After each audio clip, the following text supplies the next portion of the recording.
Hello everyone. How are we all doing?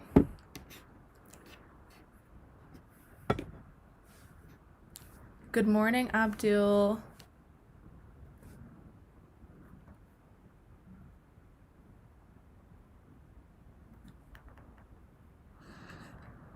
I'm just making sure it's actually working on my phone for a second. Okay, seems to be good. Hoping for less technical difficulties this time. Can you guys hear me?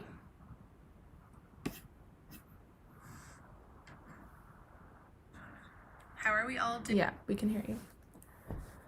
Today's topic is up to you guys, so whatever you want to talk about. If you've got any questions, hello Joseph as well. Sorry if we have background noise. I just want to see like how live this is. Because how are we all doing? Yeah, we can hear you. Yeah. Okay, cool. So whatever you guys want to talk about, yeah, it'd be good to hear what you guys want to know about. So I guess I'll do a little bit of an update for myself first, and then when you guys have questions coming in, at least then I can answer those. So I'm currently working on a couple of new projects for my PhD. So basically at the moment we're talking about different projects and how we're going to do data collection and things like that. So got 3 different projects on the go at the moment. One, I just sort of need to sort out the data, I suppose, in a sense. So like it's kind of there, but there needs to be some way to like pull it out. And then 2 other projects, we are just kind of working on the best way at the moment to like collect the data, and hopefully that'll be ready for December-ish. And then so the hope is that for autumn I'll be able to do the analysis for one project and then do all the prep for 2 other ones and then sort of start out. Okay, so I've got lots of hellos. And yes, thank you for everyone saying yes that you could hear me, or yeah. And hello from Portugal. Fun. Love Portugal. It's probably my favorite place to go on holidays. Sadly not able to at the moment. So from Isel Melissa, we have, I'm also doing a PhD and would like to know, due to coronavirus, has your project changed? So my project is mainly around doing marathon running and like computer science techniques, machine learning techniques to help marathon runners. So in a sense, like different machine learning techniques that works on time series data. So coming up with a set of techniques to work on the kind of data that when you go for runs, if you're using any kind of like mobile app or something to track your workouts, using that kind of data to provide supports. So the main kind of issue that we would have with coronavirus is events being cancelled.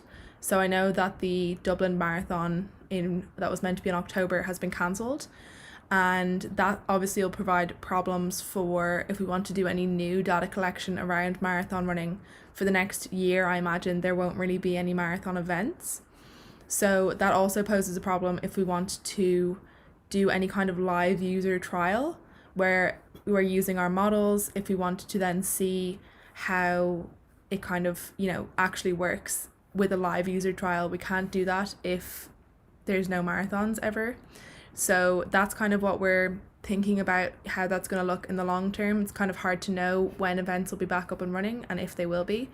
So apart from that, nothing else has really much changed, because pretty much everything else, thankfully being in computer science, it's all on my computer and there's very little restraints. And like if we're collecting data that just involves people going for runs and doing their own training, they don't need any equipment, they don't need to go to gyms if they're all closed. So that's kind of the benefit of that.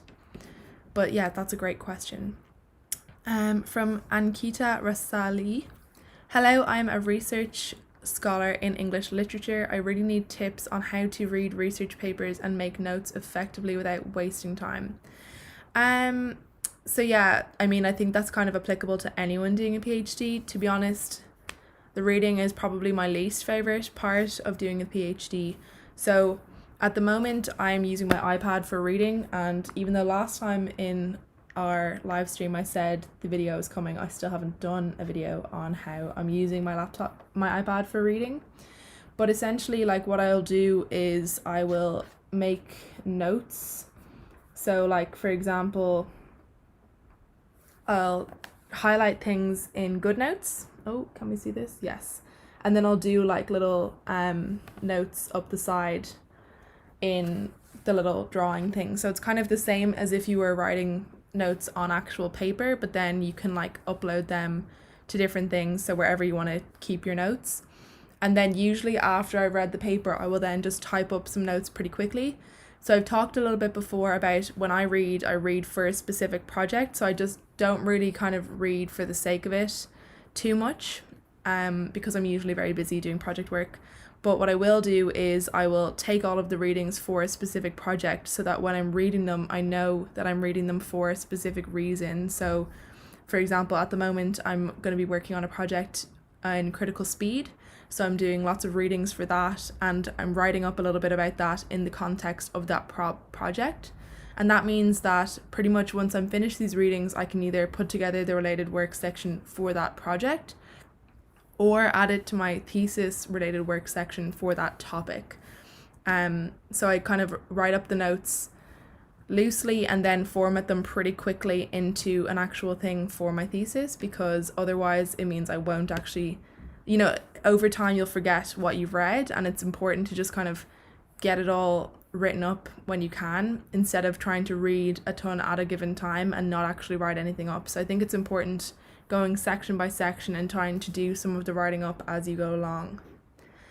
And then without wasting time, I do recommend using some sort of study timer, because like for me, like I can work on analysis for a long time happily, but reading is something I need to kind of push myself to do sometimes. So I'll set myself a 25-minute timer or a 52-minute timer using one of my videos on like effective work timing. And then it just means like you're kind of like, okay, I just have to do it for 25 minutes and then I have a 5-minute break. And depending on the length of the paper, I'll kind of set aside thinking, okay, I'm going to get this paper done now, or maybe over 2 sessions. Trask is asking, have you done any TAing? If so, how did you balance the class and your other coursework? So I didn't do TAing, I did demo work, so it's slightly different. For us, we have TAs are the people who run the entire module, and they do like all of the grading and they talk to the students. So like they might be talking to 50 to 100 students through email if necessary, and they'll actually make the assignments and things like that. So I'm in first year, just to mention, and like my plan wasn't to do any TAing in first year, but just to do demo hours. And that basically means for computer science, you're essentially an assistant of the lab. So when you've got a computer lab on, you will be kind of waiting to see if anybody needs help. You're kind of going around and answering any questions. So it's kind of like an easier version, because you don't have the added pressure of designing all of the course assignments and grading things necessarily. And to be honest, I found that was fine. So with the way it works for us is we'd have a 2-hour lab, and you'd also have 1-hour prep meeting with the TA and the other demos to get ready for the lab, to make sure that you are going to be able to actually provide enough info for the people who are asking questions. And as well, sometimes you would get asked questions that you don't know the answer to, and that's usually okay, because the TA is the person that knows everything. So yeah, so I actually did about 9 hours of that a week last year in semester 2, and that's kind of the max you'd be allowed to do for us. And some people actually have to do that as part of their scholarship, but for me it was optional but recommended. And yeah, I thought it was okay. So I had 9 hours of that, and then I had 2 classes of my own, which was about 7 hours of class a week. And then I had my projects going on as well, and I actually thought it was fine, because for me, like, I wouldn't be working more than 4-ish hours hardcore on a project in a given day, and then you might have like the couple hours of demoing or of your own classes. That's like separate way to kind of fill up the work day, because like if you try and set yourself too much to do in a day, you will kind of overtire yourself and you'll end up just having lots of unproductive hours. So you can work for 8 hours fairly unproductively in that way. So I personally thought it was fine, but I know other people found it very stressful. I think part of the reason I found it good was because I scheduled my demo hours for the afternoon when I'm personally less productive anyways. So I'd get a really productive morning in of like 4 or 5 hours of really good work. And then I'd have that other work in the afternoon, which is like good for developing my teaching skills and things like that, but not necessarily like the more difficult project work, if that makes sense. Hello, Vinny, as well. And from Anna Louisa, how was your first day and week as a PhD? So in my course, we actually have a cohort, so about 20 to 30 students starting at the same time from 3 different universities in Ireland. And we started with a boot camp, which is supposed to kind of get everyone up to the same level. So for different things like machine learning, stats, and just general research skills. So my first day was just kind of meeting everyone else in the group and going on a tour of my university, which I've been in for the last 5 years. So yeah, it was fine. It was very, it wasn't too difficult. But I guess when that boot camp was over, so after the 6 weeks, the first day of actually being in the lab and trying to do my own work was again okay as well, because I had been working as a research assistant the summer before and it was basically the same thing, but now just kind of working on a different project. And what I was doing the first week was just reading up on all of my supervisors' papers, because before that I hadn't had a supervisor. So yeah.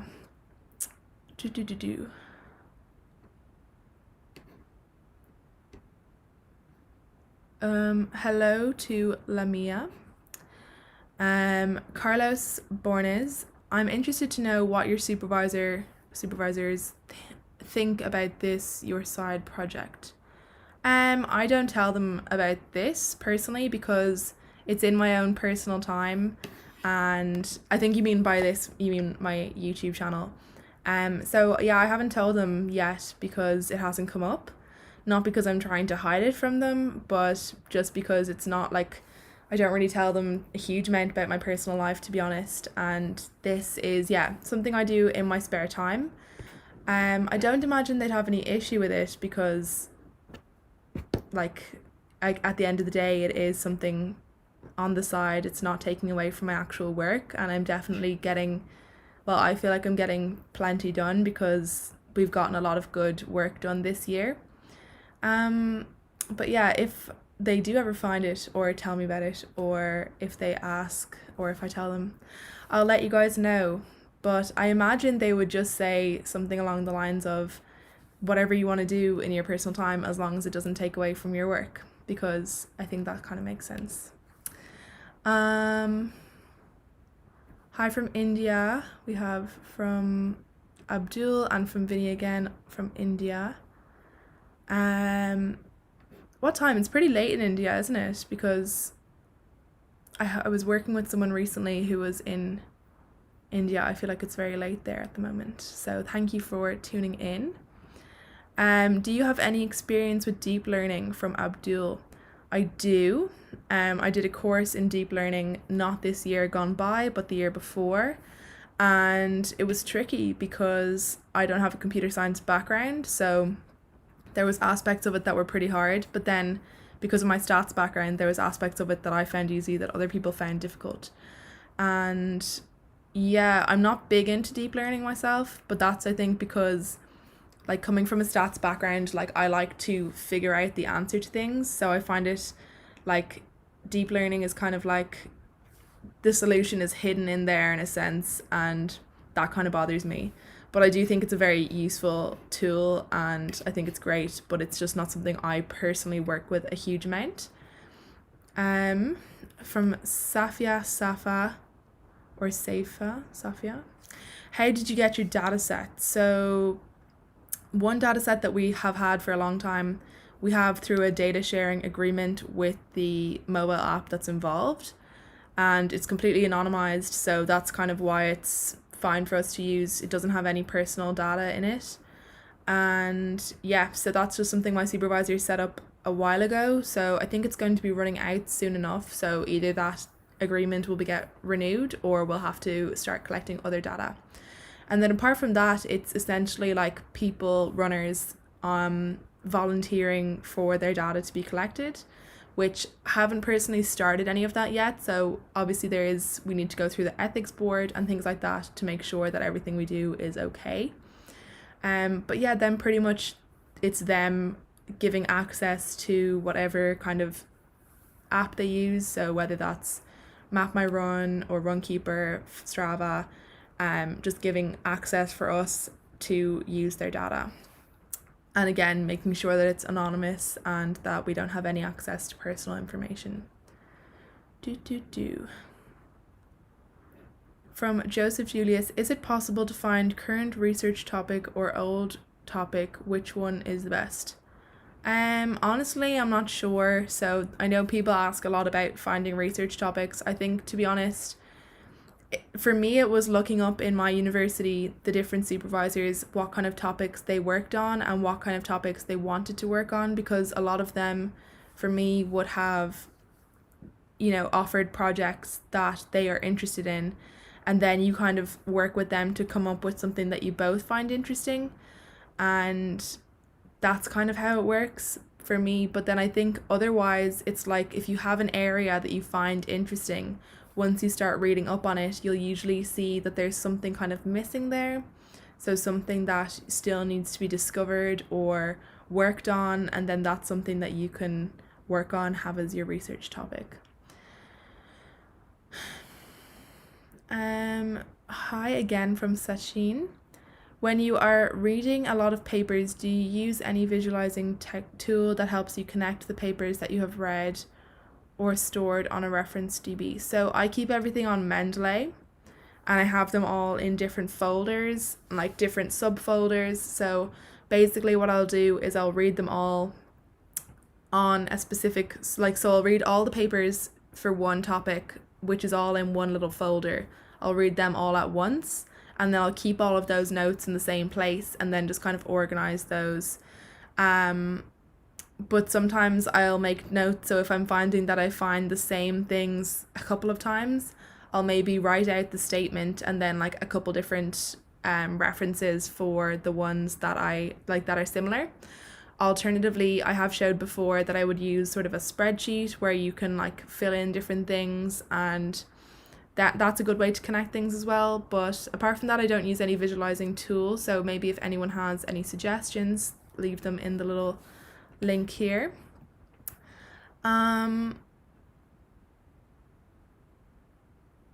So Lamia says, do you struggle with readings too? I spend 10 minutes or more in one page and can't take notes efficiently. Do you give any tips? So for me, I think, do you have any tips? For me, it's more like I wouldn't struggle reading them, like spending a lot of time on them. It's just that like sometimes it can be a bit frustrating. So I do feel since I've gotten the iPad, it's made things a lot easier, because I think reading them on a laptop screen it's just not terribly easy. Whereas I feel like with this, I can lie down on the couch and like read through it very comfortably. And I feel like that's a really nice way to read, because that's, if I had a book, that's how I would read. And then the other option obviously is to print things out, which I think is similar enough to using the iPad, but it just means you can kind of lose things. Whereas I think it's a lot easier to kind of organize in there. But taking notes efficiently, I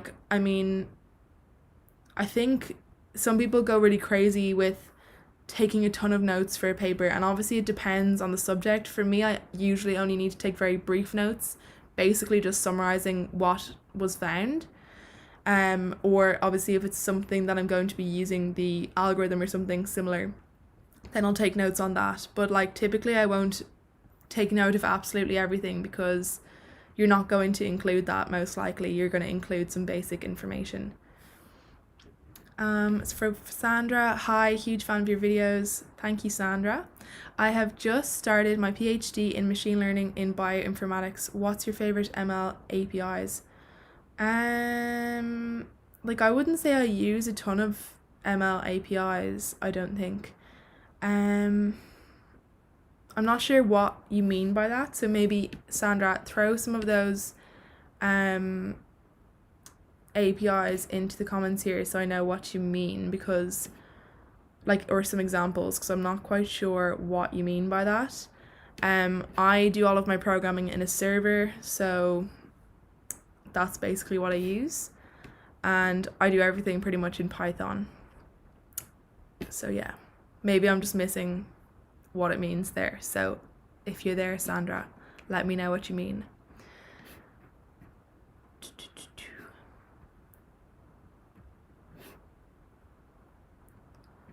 Okay, from Gabia. Did you start doing demos from the very beginning of the PhD, or did you start in second semester? Also, did you take any modules in your first semester? So I would have started in first semester, except for because we started with the boot camp basically in October. So classes start in September. Our PhD started in October, and then we had a 6-month boot camp, and then I was only actually on campus myself by mid-November, which would mean like maybe less than a month of classes left. So I didn't do demoing during that time. So no, I didn't do demos during that time because I wasn't on my campus. I was moving around between 2 different universities. But otherwise I would have started straight away, and I would have had classes too. But no, we didn't have classes, but we had the boot camp, which was 10 credits. So that kind of counts as classes, but also doesn't. But basically, I kind of consider second semester to be first semester. And then I guess that kind of counts. So yeah, ours was kind of like a different lead in, but typically I think you would start with demoing, especially if you have to do it for your scholarship. So yeah, I see now Sandra said scikit-learn, TensorFlow. Oh yeah, so I don't use TensorFlow or Keras at the moment because I don't use deep learning. And I just use scikit-learn, and that's pretty much it. Obviously, like there's certain APIs I use for specific running data, but actually yeah, I don't really use them. So it's mostly scikit-learn that I would use because I use a lot of k-nearest neighbors and things like that. So scikit-learn has all of that pretty much. So yeah, that's what I would have to say about that. Scikit-learn would be a fave. It's definitely got so much versatility and you can do so much with it. I don't think, do I actually really use anything else? Not really, not at the moment. I have used TensorFlow and Keras for the deep learning course that I did, but I don't use it currently at the moment. So yeah, okay. How do you manage deadline pressure from the best? So deadline pressure is what keeps me going.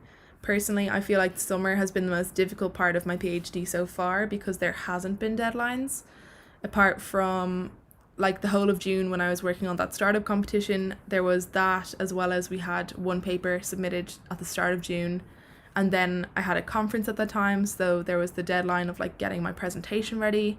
And then we also had, yeah, that was pretty much it. So there was lots of stuff going on there. And then July, August was a lot slower and I found it a lot more difficult. So I actually needed to start setting my own deadlines in order to actually keep myself going. So yeah, deadline pressure definitely isn't an issue for me. If anything, it's a help. But I think one way to manage it is if you have obviously a pressure, like a deadline for getting something done, try to map out all of the steps that you need to do before the deadline.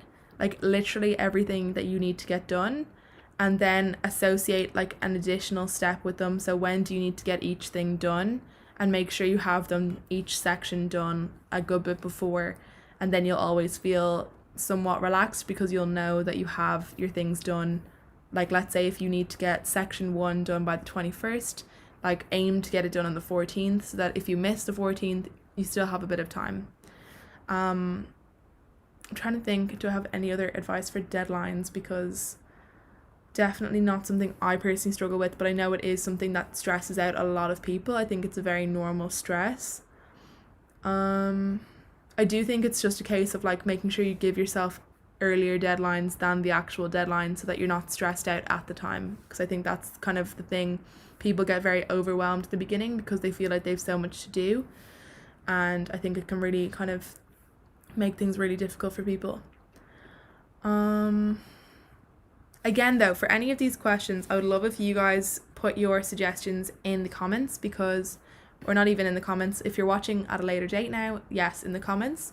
Otherwise, if you put them in the little chat here, because I do feel like everyone can learn from each other, and like we're all PhD students, most of us are aiming to be PhD students at some point. So if you have any suggestions for people, then definitely throw them in here as well. What is your advice this is from Hakan. Hi, what is your advice for improving your writing skill? I would definitely recommend doing some sort of course. So if you have one from your university, then obviously do that.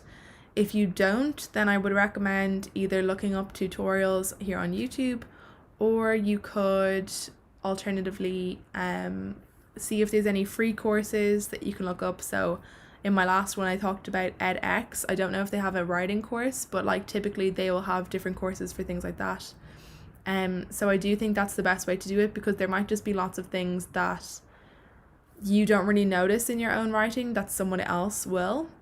Another option is to put together a little writing group for yourselves and a couple friends or a couple PhD students in your university, where you guys will read bits of each other's work and provide constructive criticism about how they can improve their writing. And typically people say that that's one of the best ways to get better at writing, is reading other people's work. So you can also do things like peer reviewing, where you like read people's works for conferences and things, and that can also help because you'll get to see the kind of mistakes that people make and how you can avoid those in your own work. Or you might see like ways that people have phrased things or things like that that were very well done that you can then adopt in your own work. And as well, another tip is just to write more often. So if you write a little bit every day, you will improve your writing because you'll just start getting better at it over time. And I think that's something that like I was definitely in a really good place with that early on, of like doing a couple hundred words a day, even just writing up about what I had done today or what I had read today, and just getting better at it that way, because you'll also just get faster at typing, which I think is really helpful if you ever are on a deadline. You want to be able to type quickly. So yeah, those are my tips for writing. Do a course if you can. Put together some sort of writing group where you can read each other's work or do some peer reviewing, and like just write more often and read more often. And this is from Eileen Yang. Hi, I'm working from home and find it really inefficient. Last moment I was writing, next moment I'm playing with my phone. So my question is how to concentrate for long hours and not to procrastinate. So I personally think the best thing to do for that is to use a work timer. So that's either the Pomodoro method, where you work for 25 minutes and then get 5 minutes off, or there's the 52 minutes, 17 minutes one, where you work for 52 minutes straight and then take a 17-minute break. And the reason for that is, like, it's easy to kind of sit yourself down and say you've done an 8 hours work when realistically you spent a lot of the time either looking on different websites, or you get distracted by something at home, or you're on your phone. So I think that if you can just tell yourself you need to work for 25 minutes, no distractions, no going on your phone, it's a lot easier, because then you know after that 25 minutes you've got a 5-minute break, you can go on your phone if you want. So I'm going to throw into the links in a few minutes. Actually, maybe I'll just wait for a little while.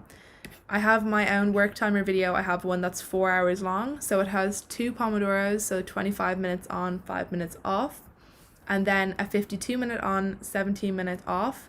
And then the whole thing repeats. So you can do 4 hours of work, and in there's about, how much? 45 minutes break.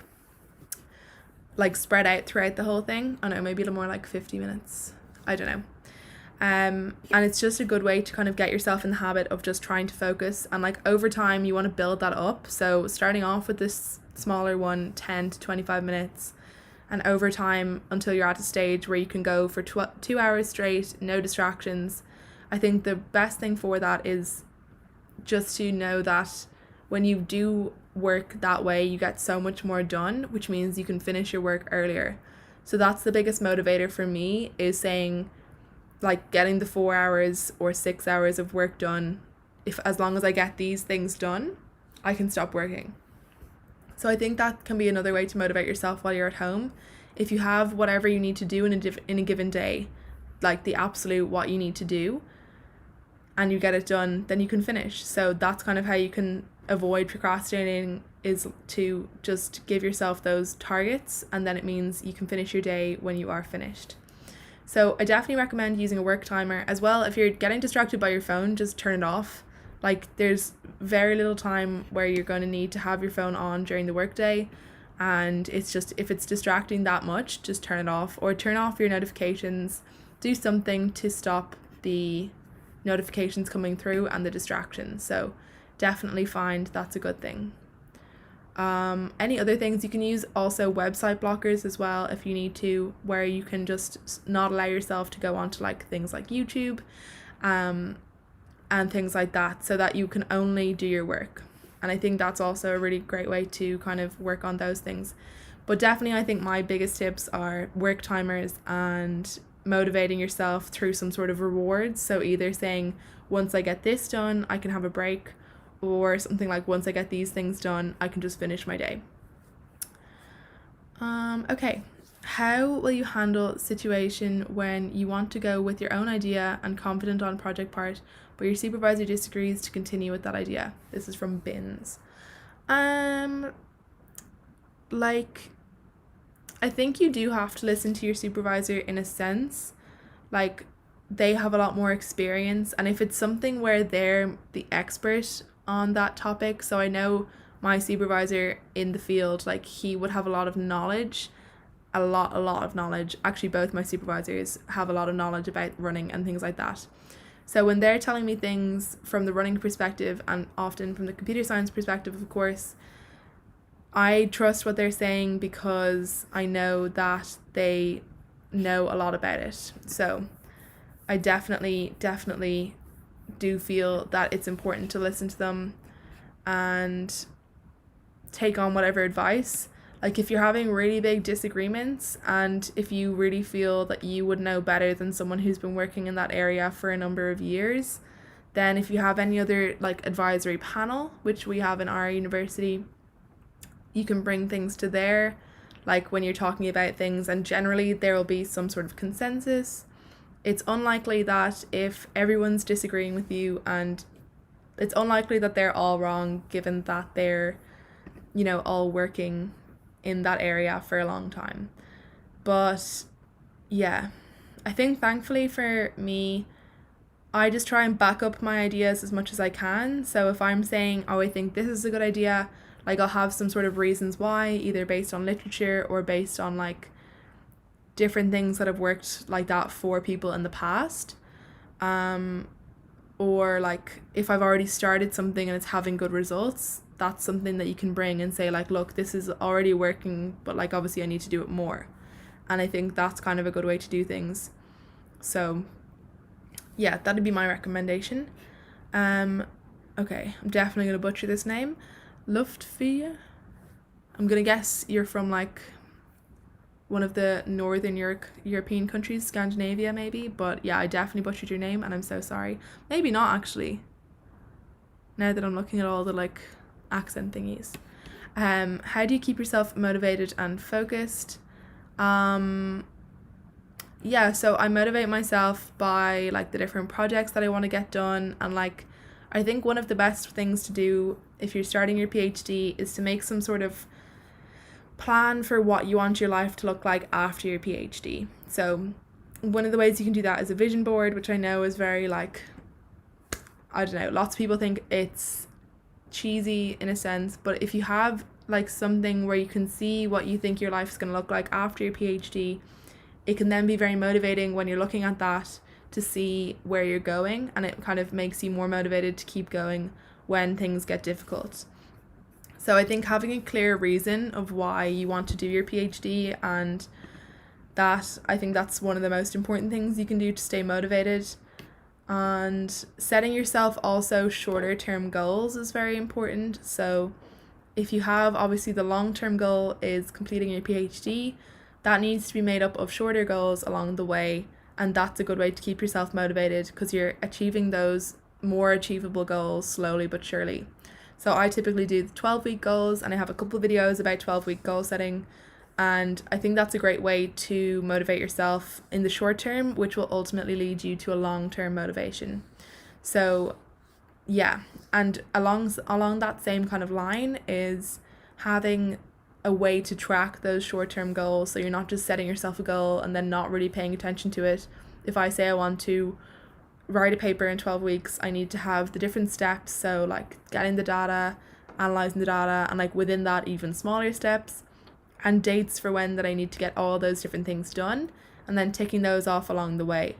And if I'm not achieving something, then there's obviously some problem with the way I've laid things out, but it should be clear that I have a clear plan for how I'm going to achieve that goal. So I think that's kind of what drives me, is those kind of things, and that's what helps me keep the focus, because you're working towards those goals as well. And in terms of keeping focus, like I do have different videos about different productivity tools and things like that, and that's kind of related to the staying focused and motivated at home. So it's just using those different techniques, I think, is what's the most helpful. So yeah. Okay. From Lamia, for my PhD, I'm doing an assessment of irrigated agriculture sustainability using remote sensing. In that field, there are a lot of papers, and I'm getting lost. I think what would be a good idea is to try your best to divide them up into subcategories, because they're not all going to be exactly the same. Like, there's not going to be 200 papers on the same exact thing, otherwise why would people have been writing these papers?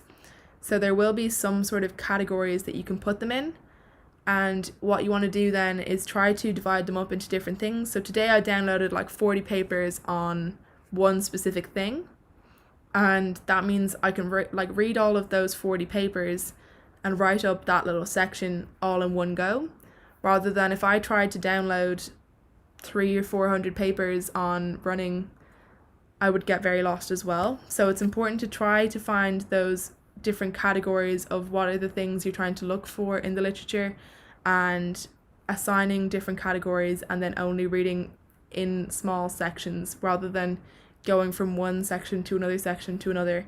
You will end up getting a bit confused. So that would definitely be my recommendation there.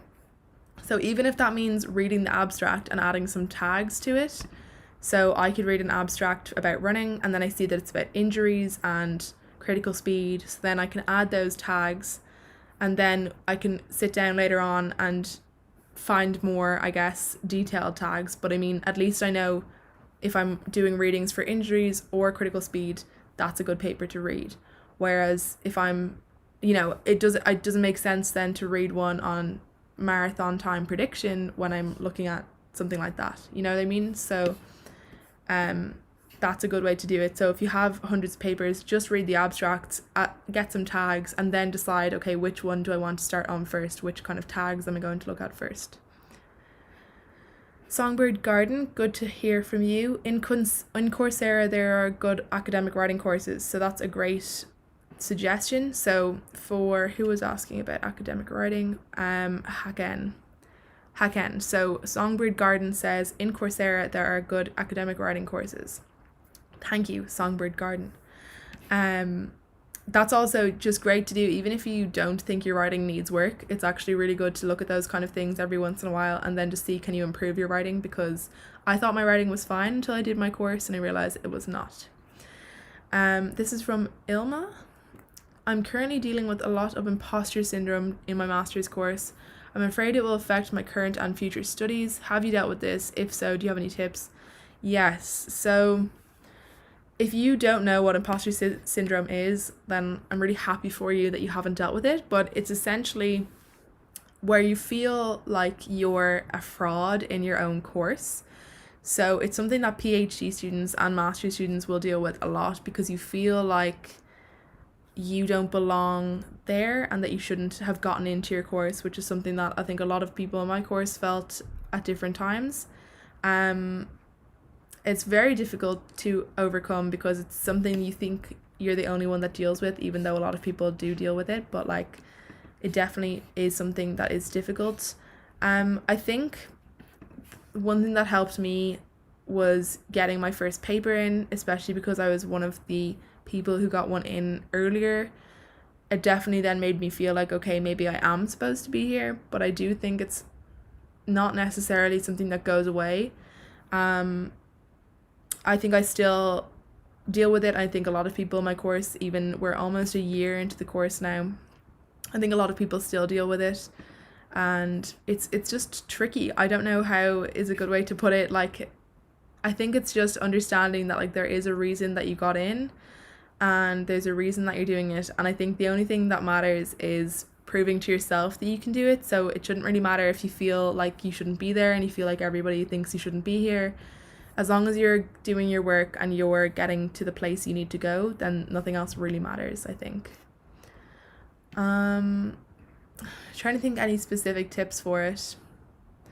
I don't know, just being kind to yourself and not being too hard on yourself, because it is a very common problem.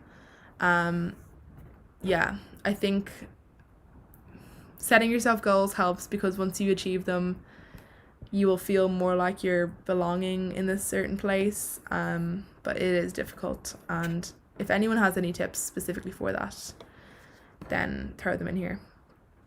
Sandra says, putting away my phone in a different room that I'm working has worked wonders for me not to look at my phone too often. Yes, I do think that's a really good suggestion. So yeah, turning off notifications, or just putting it in a different room, or even just putting it in your bag. Like if you have any kind of school bag beside you or something like that, putting it away really, really helps. So I do feel that that's key, is if you are someone who's distracted by your phone, which I think most of us are, like they're genuinely designed to be distracting. Like that's why the colours are so bright, and because humans are very addicted to bright colours, they're designed to distract you. So the only thing you can really do is get rid of it in the temporary sense and put it out of your sight. Okay. From Jay, there's this wonderful Nature article by Michael White, How Small Changes to a Paper Can Smooth the Review Process. That's some practical tips for scientific writing, if that helps anyone. I haven't heard of that, so I'm going to make a note of that now and look it up. Oh, I shouldn't look it up because I'll mess up my stream, but I'll keep note of it. Thank you so much, Jay. I will definitely look up that, so I think it's a good suggestion for anyone who's looking to help their own writing a little bit.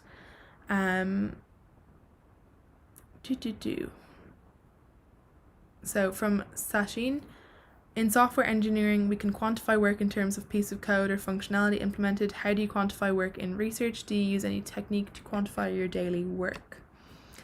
So obviously, I guess it depends. In research, like there's so many different things that go into it.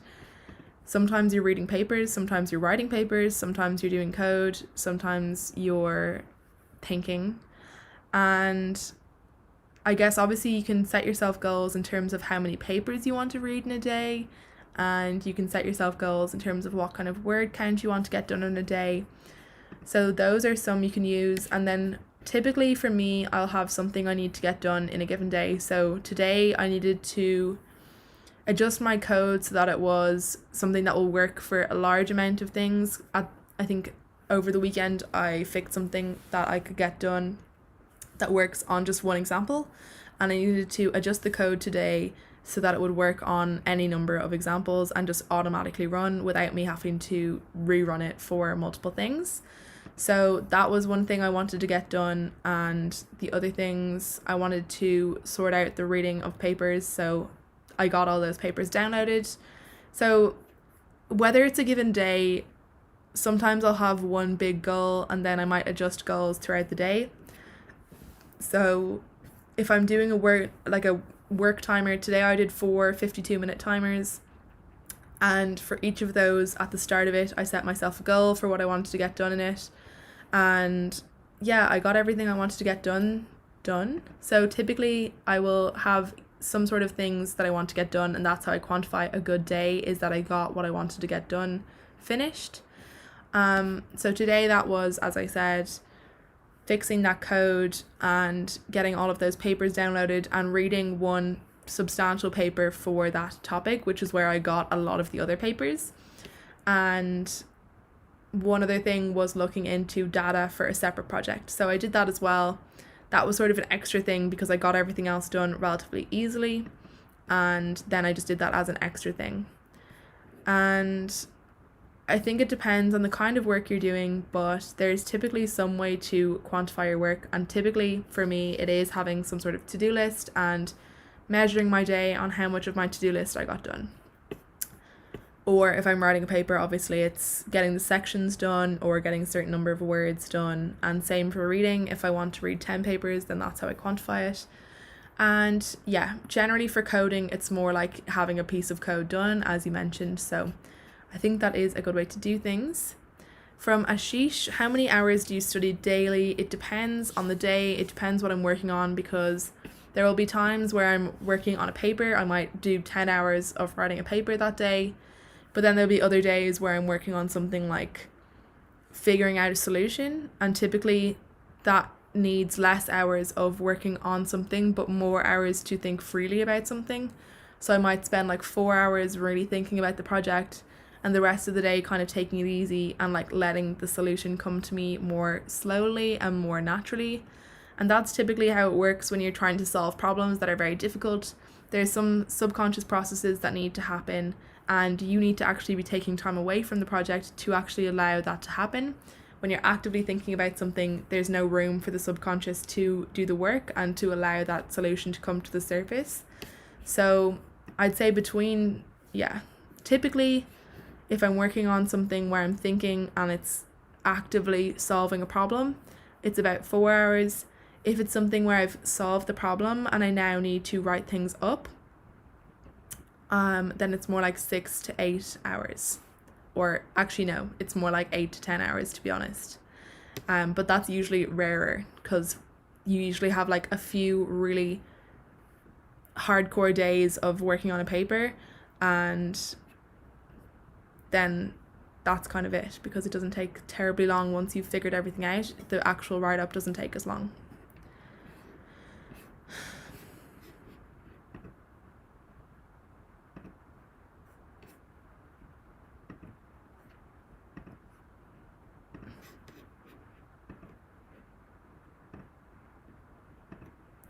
One sec. Just trying to see something.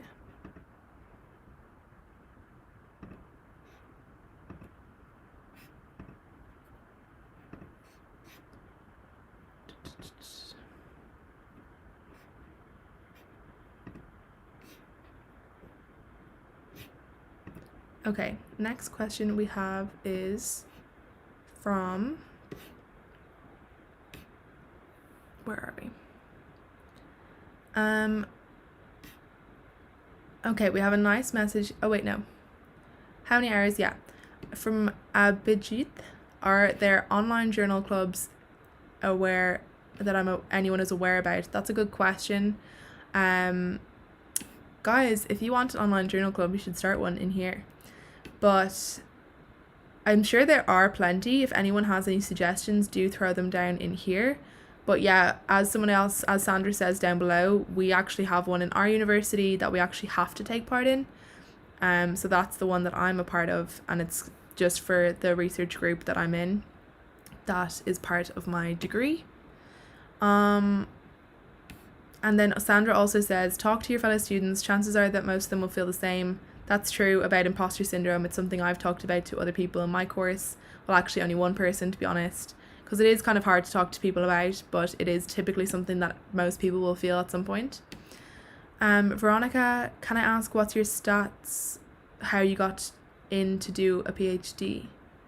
I'm not totally sure what that means, but how you got in to do a PhD. So I have a bachelor's in maths and statistics, and I have a master's in social data analytics, which is essentially blending sociology and statistics. And I actually got first prize in that course for the highest GPA. And I also did a study abroad at the University of California, Los Angeles. That That was for my undergrad, doing maths and statistics as well. I didn't have any work experience, but I did have a lot of kind of practical experience from doing classes in computer science on top of my statistics. And for machine learning, it is all about statistics and computer science. So I did have a good background in terms of the academic knowledge required. And I am a pretty good student overall, so I think that helps. And then I did also do a research internship the summer before, so that was planned. By the time I had applied for the PhD, I was actually already accepted to do the research internship, offered to do it, so that also helped. I don't know, they don't have any specific requirements for what you need to do to get in, but that's my stats, I guess. Do you have any tips for college freshman computer science major? This is from Mickey. So tips, I don't know, because I didn't do computer science as my undergrad, but like I think I don't really know. I guess it's just about like making sure that you're doing the classes that you want to do to get into what you want to get into in the future, but then it's hard to know what you're going to be getting into. One thing I think is important actually is just to make good notes on your code for what different things are for, because one thing that I had, having not done computer science, was very messy code and very poorly designed code originally. But this year I did a course in software development and I've really been able to clean up my act in terms of programming. So I think that's something as well. If these are programs that you think you're going to come back to, just have some notes in there about what everything is for, because I definitely know that having gone back to code even a year later, it can be very messy. So that's my, 2 cents on computer science. So Ashish, can you share your experience of teaching assistantship? So I did talk about that a little bit earlier. Basically just that I didn't do teaching assisting, but I did demo hours and it was fine. Everyone in the class was really nice, and it was a good time. It was a really good experience. Obviously I'd done the class before and I think that really helps. Other people that I know who have done demo hours for classes they haven't done found it a lot more difficult, because obviously you do need to prep for the classes and you need to be aware of what kind of assignments they're being given so that you can really help them. And having done the class myself just last year, it definitely helped a lot. So that would be a recommendation I have. If you can, either audit the class before you do demo or TA for it, just so that you know what you're expected of, and then you can kind of experience it from the student's perspective first. I think that helps. Anurda, thank you so much for the 5 books recommendation. I have not read them all. About the in the flow, do you follow the eating, working and other things based on that? Because I found it too much. So yes, actually, I try to follow the eating, but I don't always. I do feel like, for people who don't know, In the Flow is a book all about following your hormone cycle. So for women more so, and it can lead to improved productivity as well as improved health and things like that if you follow the eating, exercise and things like that go with the hormonal cycle. And I do think it's one of the best books I've ever read, and it helps so much. I do think when I am following the eating that goes along and the exercise, I feel like everything else falls into place. So I do try my best to do that, because when I'm following those recommendations, I feel like it's much easier then, because I feel like I'm in the headspace to be productive. And I do try my best to organize my projects around the hormonal cycle as well. So having times that are more for planning or preparing projects, times that are more for getting things done, and then other times that are more for talking to my supervisor, and other times that are more for reflecting on projects and things like that. So I do think that's a good one, so I still highly recommend that. And again from Anurda, does reading research papers count as deep work? I hope yes. Should I summarize each paper, and where after I finish reading it should I put the notes? So I think it does count as deep work because you are already focused. It does depend, if you're doing a deep dive read into something, then yes, but Well, like deep work, I suppose, is either creating new knowledge or trying to learn something really hard. So if you're reading something that's very difficult to understand, and like when you're reading, you're actively learning the process involved, then I think it does count. Whereas if you're just kind of reading through things to kind of see how things went in the paper, then I think it's not necessarily. So there's like surface level reading where you just kind of have a brief scan through a paper. Not necessarily deep work, but I think when you're really focusing on a paper that is really really difficult, and you really have to read hard to understand, then I think it does. So I write my notes in Mendeley personally, and then I usually kind of summarize things in a Word doc pretty quick if I need to. And then typically, like, I do my writing in LaTeX, so I will, once I've finished the readings on a given topic, or like for a specific paragraph even, I will write things up pretty straight away, because otherwise I will forget them. And yeah, it shouldn't consume too much time. I typically only write about a paragraph per paper, and like paragraph is a couple hundred words. It should only take 5 minutes. So yeah, I do recommend doing that though, because you absolutely will forget what you've read. I know we all think we're amazing, but you will forget. So I do recommend. Does classes count as deep work? Depends. If they're difficult, yes. If they're not, no. Yeah, I think it does just depend. And it's like some parts of the class might be and some parts might not be. So there might be times where you're doing things that are a bit easier, and there might be times where you really have to focus, because again, the idea of deep work is either creating new knowledge or learning difficult things in a quick time. So I think if you're in a difficult class, obviously it will be deep work, because you really have to focus to learn that skill. So yeah, I think that counts. Phenomenal, Daniel. Here, I remember you from last time because of your name, but I know a few of you are here again, so I'm very thankful for everyone for tuning in. But I can't help but remember that. Thank you for your wonderful content. You're awesome. You're awesome too. Thank you for your wonderful name. From Sashin again. Rasa has RSA has a reading group that goes live frequently, particularly on topics related to NLP and deep learning. Thank you for the suggestion. I think that's going to help. So yeah, I think there usually are some that you can find, but yeah, it'd be cool to have, I don't know, a general research group as well. But I feel like everyone here is in such different areas that it might be difficult to kind of start one together. But usually there will be something like that. I think Facebook groups can be helpful to find people in your similar community of PhD students as well. So that might be another suggestion if you're looking for a research group. Thank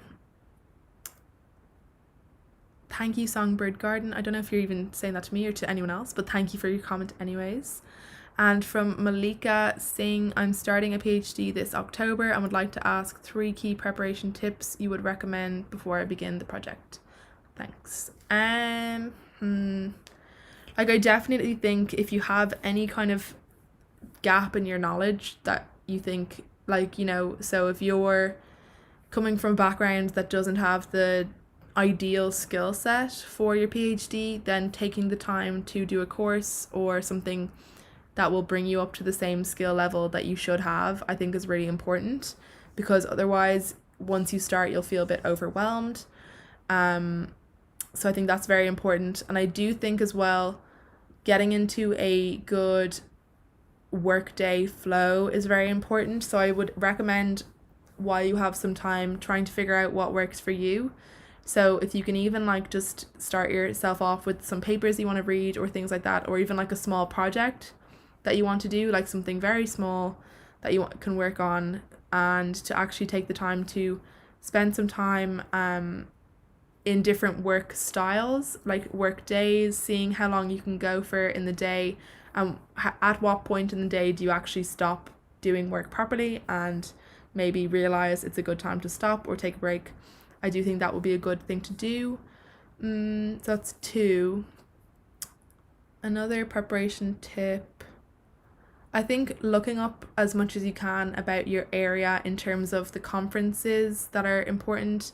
So that's a good thing to do if you know your supervisor already, to look up what conferences they typically publish to, and kind of seeing what kind of that kind of work, and yeah, any kind of conferences or journals or things like that that are in your area, making note of all of the submission deadlines so that you can kind of organize your year. So I think trying to map out the next year, at least in terms of some key dates, is very important to do at the beginning, so you know straight away what you should be working towards. Veronica Andrian, how did you pick your PhD topic? So because I'm in a cohort and a research group, essentially, we have associated supervisors from different universities and like just the ones in Ireland that are working all together. We had a list of supervisors and topics that they had suggested, and I found one that I liked and I picked it. So it was pretty simple, thankfully, because I know other places you need to apply with your own idea, and I personally don't think I would have been able to do that necessarily. I think it would have been difficult to come up with that idea without having spoken to a specific supervisor first. So I think, yeah, that was helpful for me, but I think if I was in your position, I would at least find a supervisor in my university or in the university that I liked, look through some of their work and see what kind of area they typically work in. I think typically you'll like a supervisor because of the area they work in if you're not in that university, but to spend some time reading the papers and seeing, you know, what kind of work they like, and then talk to them directly about what kind of projects they would like someone to work on at the moment, because typically researchers, if they're very actively engaged in research, they will have some projects that I have an idea of things I'd like to work on. That's actually what I did for my master's. So I didn't know what to work on for my master's thesis because it was in sociology and that's not my background, but I did have a supervisor that I liked, and I asked them for any suggestions because they actually had loads of suggestions already, and they gave me one that they thought I would be good for, and that's how I had it. Okay, from Abhijit, do you have any tips to learn real, complex or functional analysis? I definitely just think doing a course, because yeah, if that's the best way. If that's in math though, like real analysis, stuff like that, if it's the math stuff, then Khan Academy is a great one. But alternatively, I think, yeah, any kind of course is always going to be a good way to do it, because I think sometimes with things like that, if you try to just learn bits as you go along, you'll never really have a full understanding of the subject, and it's better to just do a course that has everything you need to know, because then that's the best way to learn it. Okay. Yeah, Abhijit said, let's start a journal club here. Just being here and motivating me to go back to work. I'm glad that being here is motivating you to go back to work. It's hard to know though, because for having a journal club, like typically you want ones that are at least in some way related to your work. And to be honest, I don't even like my journal club too much, because I find it hard to read papers that are actually related to my work, let alone ones that are a bit different. So my journal club is like general machine learning, deep learning, stuff like that, which I can find a bit frustrating because, I don't know, sometimes it is just difficult to find the time to do it when you have a lot of things going on. But I think if we tried to start one here, it would just be tricky, because if somebody else is in like biology, then they're not really going to want to read papers on deep learning, you know? And yeah, so maybe we could see if there's people after this, we can like put together like a little thing for like people that are in similar areas and try to see, can we get some people connected or something like that. But I do think we have, obviously, was it Sachin's suggestion for the machine learning one? I do recommend we just go with that, I think. Okay, I think we are at the end of our questions. My goodness. At least we didn't have any technical difficulties this time, I think. So does anyone have any last questions for me? And then if not, I will end the stream in a few minutes. But I think I want to say I've really been enjoying these streams, and I want to start doing them. Like, I think I did the last one 4 weeks ago, So I'm going to do another one in 4 weeks, but I'm going to start doing one for my members specifically every like 2 weeks. So essentially like every 4 weeks, but if you want one every 2 weeks, members will have this one and then one again in 2 weeks for members only. And then we'll have this one again in the 4 weeks. So if you want these a bit more frequently, the membership option is down below. But I know I have a couple people signed up, so thank you so much to all of you. And I'm open to suggestions for other things you would like to be as part of the membership. Obviously, I can only take suggestions and then see if that's something I could realistically do. That isn't too time consuming, obviously, because PhD life. But yeah, that would be a good thing, I think, for you guys. Bye, Sasheen. I see you're leaving me. That's okay. Thank you for your time as well. You've provided some really helpful info. But yeah, so for those of you who are members, then it means you'll have more frequent live streams if you want, and I think that will be fun. So thanks everybody for chiming in today. It was really nice getting to know you guys even further, and I hope it was beneficial for you guys in some way. And for those of you who are members, I will see you in 2 weeks in the members live stream. So that is on when is that? Will we do a Monday as well? Yeah, we will. And that's the 7th. I will see you guys for our members live stream. Fun times. And I guess I'll talk to you guys in the members community tab for what time of day you would like that to be, because obviously I can customize it a bit more for the members. And that's pretty much it. So I will see you all very soon. I have a few videos planned, and I'm excited for the future ones. So I still need to do my iPod video. I really need to do that. And then other things I need to do, I've ordered this little posture thing, which I think is going to be fun for anyone who's working from home to I'm going to test it out for a little while and then do a review. And then I'm also in the process of doing my room to have a home office in my room, because I'm starting to realize this is going to go on for longer, and it would be nice to have a designated workspace upstairs as well as downstairs for when I need some quiet time. So those are the ones I have planned for the moment, and I will see you all very soon. Thanks so much. Bye guys.